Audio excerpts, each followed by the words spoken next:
जय माता लक्ष्मी। दोस्तों, आज के इस वीडियो में आपको बताएंगे धनु राशि वालों का अगस्त 2024 का महीना कैसा रहने वाला है। धनु राशि वाले अगस्त 2024 के महीने में क्या करें क्या ना करें। धनु राशि वालों का अगस्त 2024 के महीने में इनका स्वास्थ्य, पारिवारिक जीवन, आर्थिक जीवन, प्रेम संबंध, कैरियर कैसा रहने वाला है, यह सब कुछ जानकारी आपको इस वीडियो में देखने को मिल जाएगी। वीडियो को पूरा जरूर देखें। सामान्य यह महीना धनु राशि वाले जातकों के लिए मध्यम रूप से फलदायक रहने की संभावना है। आपको इस महीने बहुत ज़्यादा प्रयास करने होंगे, क्योंकि प्रयास करने से ही अच्छी सफलता मिलने के योग बन रहे हैं। भाग्य के भरोसे बैठे ना रहें। आपके प्रयास महीने के पूर्वार्ध में आपको अच्छी सफलता देंगे और महीने के उत्तरार्ध में भाग्य का सहारा आपको प्राप्त होगा, जिससे आपके सभी रुके हुए काम बनते चले जाएंगे। यहाँ तक कि अपने कैरियर का प्रश्न है तो केतु महाराज पूरे महीने आपके दशम भाव में रहेंगे। जिस नौकरी में आपका मन कम लगेगा, आपका मन इधर उधर ज़्यादा भटकेगा, आपको ऐसा लगेगा कि आप उतना नहीं कर पा रहे जितने आप लायक हैं। इससे मन में अनेक अनेक विचार आएंगे, मन कम घबराने लगेगा। लेकिन महीने के उत्तरार्ध में स्थिति संभल जाएंगी। व्यापार करने वाले जातकों के लिए यह महीने अत्यंत लाभदायक साबित रहेगा। आपको बस अपनी ओर से ज़्यादा कोशिश करनी होगी कि कोशिश अवश्य कामयाब होगी। प्रेम संबंधों के लिए यह महीना मध्यम रहेगा। मध्यम महीने के उत्तरार्ध में प्रेम विवाह के प्रस्ताव स्वीकार हो सकते हैं। वैवाहिक जातकों के लिए भी यह महीना अनुकूल रहने की संभावना है। महीने के उत्तरार्ध में कुछ समस्या आएगी, लेकिन वैसे ही यह आपके महीने का वैवाहिक जीवन में प्रेम बढ़ाएगा। इस महीने स्वास्थ्य पर ध्यान देने की आवश्यकता होगी। विद्यार्थी वर्ग के लिए यह महीना अच्छा रहेगा। आपको कठिन मेहनत के बाद अच्छी सफलता मिलेगी और विदेश जाकर पढ़ने में भी सफलता मिल सकती है। आर्थिक रूप से यह महीना मध्यम रहेगा। खर्चे भी बने रहेंगे। इन आमदनी में सामान्य रहेगी, इसलिए खर्चे को नियंत्रण में रखना आपके लिए आवश्यक होगा। तो आगे बढ़ने से पहले हम आपसे रिक्वेस्ट करते हैं कि अगर आपने हमारे वीडियो को अभी तक लाइक नहीं किया है तो वीडियो को लाइक करिएगा, दोस्तों को शेयर जरूर करिएगा, कमेंट बॉक्स में जय माता लक्ष्मी जरूर लिखिएगा। पारिवारिक यह महीना पारिवारिक तौर पर मध्यम में रहने की संभावना है। दूसरे भाव के स्वामी शनि महाराज महीने के पूर्वार्ध में तीसरे भाव में रहेंगे, जिससे आप अपने भाई बहन की मदद करते हुए दिखाई देंगे। उन्हें आपकी मदद की दरकार होगी और आप पीछे नहीं हटेंगे। सूर्य महाराज अष्टभाव में बैठकर दूसरे भाव को देखेंगे, जिससे पारिवारिक जीवन को लेकर आपके पिता की काफ़ी सोच विचार करेंगे। देवगुरु बृहस्पति छठे भाव में बैठकर नव भाव से दृष्टि आपके दूसरे भाव को देखेंगे, जिससे कुटुंब के लोगों में प्यार बना रहेगा और एक दूसरे के सुख दुख में साथ खड़े होंगे। चौथे भाव के स्वामी भी देवगुरु बृहस्पति जो छठे भाव में विराजमान है और चौथे भाव में राहु पूरे महीने विराजमान रहने वाले हैं। इससे कुछ समस्या खड़ी हो सकती है। परिवार में कुछ अशांति का माहौल होगा, लेकिन एक दूसरे की परवाह थोड़ी कम करेंगे। फिर भी देवगुरु बृहस्पति की कृपा से परिस्थितियां संभाल कर सकती हैं। किसी पारिवारिक विवाद को ज़्यादा बढ़ाने न दें और संपत्ति संबंधित कोई समस्या हो तो उसे आपस में बैठकर सुलझा लें। इससे धीरे धीरे स्थिति संभलने लगेगी। दोस्तों, आगे बढ़ने से पहले हम आपसे रिक्वेस्ट करते हैं कि अगर आपने हमारे चैनल को अभी तक सब्सक्राइब नहीं किया है तो चैनल पर जाकर सब्सक्राइब करिएगा, बेल आइकन को ज़रूर दबाइएगा, ताकि हम आपको अनोखी और नई जानकारी बता सकें। यदि आपकी आर्थिक स्थिति को देखा जाए तो यह महीना आर्थिक रूप से मध्यम में रहने की संभावना है, इसलिए आपको अपने आमदनी का सही प्रबंध करना होगा। धन के आपके पास आएगा तो, लेकिन खर्चे बहुत ज़्यादा होंगे। मंगल और बृहस्पति दशम भाव पर पूर्ण दृष्टि डालेंगे, जिससे खर्चे में अधिकता रहेगी। शनि भी वक्री अवस्था में दशम भाव को देखेगी, जिससे कभी खर्चे होंगे कभी नहीं होंगे, लेकिन कोई ना कोई खर्चे तो होते ही रहेंगे। सूर्य भी महीने के पूर्वार्ध में अष्ट भाव में रहकर खर्चे में बढ़ोतरी कराएंगे। इससे आपके ऊपर चौतरफा खर्चा का दबाव बना रहेगा और आप काफ़ी परेशान महसूस कर सकते हैं।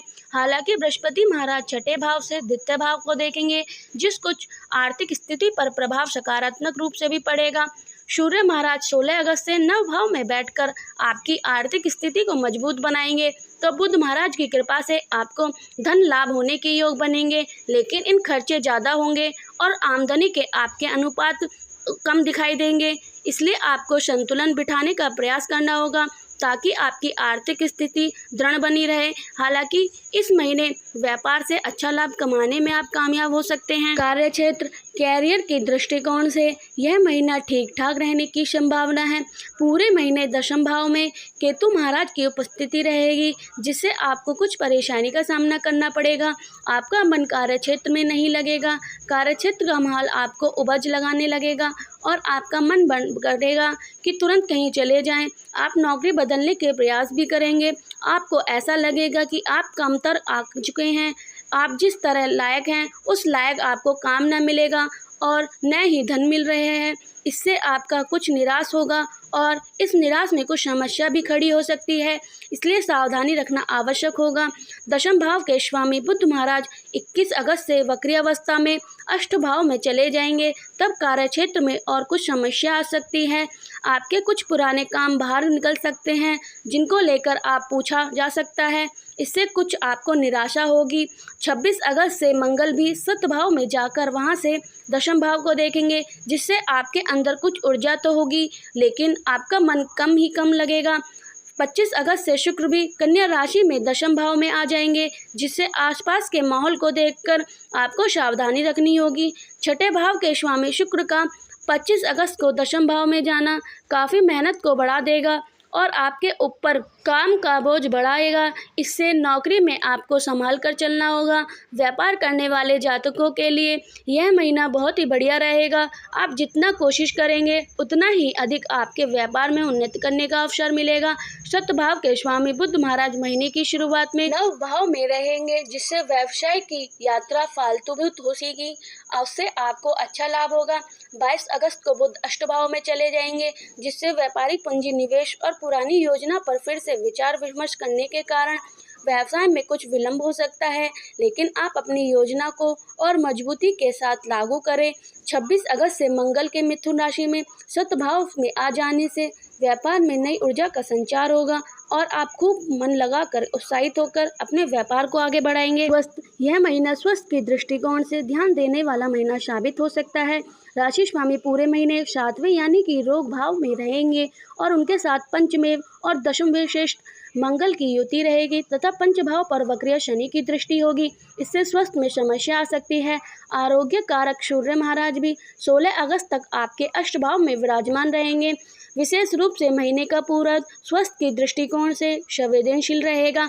इस दौरान आपको छोटी बड़ी हर समस्या के प्रति सावधानी रखनी चाहिए और अपने स्वास्थ्य पर ध्यान देना चाहिए। पेट से जुड़ी समस्या, कंधे या जोड़ों में दर्द, गाठियाबाई और आंखों से जुड़ी समस्या इस समय आपको परेशान कर सकती है। इसलिए इस दौरान अपने स्वास्थ्य पर नियंत्रण बनाए रखने की कोशिश करें और आवश्यक होने पर दवाई जरूर लें। वैवाहिक, यदि आपके प्रेम संबंध हैं तो महीने की शुरुआत में मंगल आपके अष्ट भाव में विराजमान रहेंगे, जो कि आपका पंच भाव के स्वामी हैं और वक्रीय शनि महाराज की दृष्टि पंच भाव पर रहेगी, जिससे प्यार में समस्या बढ़ सकती है। एक दूसरे को ठीक समय न दे पाने में और एक दूसरे को ठीक न समझ पाने में इसकी वजह से हो सकती है। हालांकि पंच से पंच यानी कि नव भाव में बुध और बुध शुक्र जैसे ग्रहों का प्रभाव होने के कारण आप अपने रिश्ते को संभालने में कामयाब रहेंगे। आप अपने प्यार और रोमानियों तरीके से अपने प्रियतम के दिल में अपने लिए प्रेम की झलक दिखाई देंगे और इससे आपका रिश्ता खूबसूरती से चलता रहेगा। 26 अगस्त पंच भाव के स्वामी मंगल महाराज अष्ट भाव में चले जाएंगे। चलिए अब बात करते हैं कुछ उपाय के बारे में। बुधवार के दिन हनुमान जी की 4 केले अर्पित करने चाहिए। नाग केसर का पौधा बुधवार के दिन किसी उद्यान में लगाना चाहिए। आपको अपने मस्तक पर प्रतिदिन हल्दी और केसर का तिलक लगाना चाहिए।